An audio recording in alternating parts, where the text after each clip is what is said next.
Bonjour à tous, on débute avec les mésaventures de José Mourinho qui pensait laisser son passé derrière lui en signant à Manchester United. C'est raté puisque le scandale Eva Carneiro refait surface en une des tabloïds. L'ancienne docteur des Blues accuse le Special One de l'avoir insulté et vient de refuser un chèque de 1,5 million d'euros pour laisser cette affaire derrière elle. Mais en Angleterre, on parle également mercato avec un possible coup de théâtre dans le dossier Vardy, puisque l'attaquant pourrait finalement refuser d'aller à Arsenal pour rester à Leicester.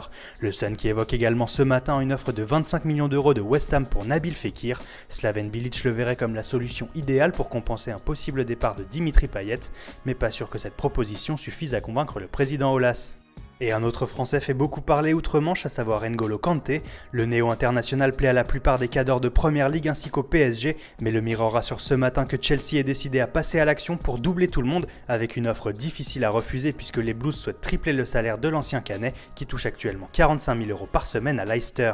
Et si Paris manque le coche pour Kanté, les Franciliens pourraient se consoler avec Joao Mario qui a fait l'objet d'une offre de 35 millions d'euros récemment.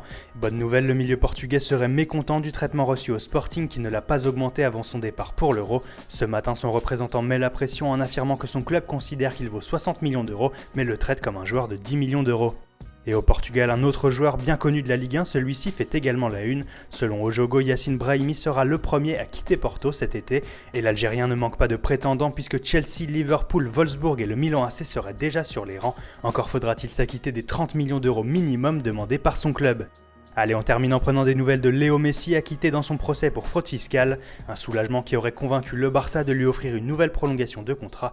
Une proposition devrait être soumise à l'Argentin dans les prochains jours, lui qui souhaiterait finir sa carrière en Catalogne. Son nouveau bail pourrait s'étendre jusqu'à ses 35 ans.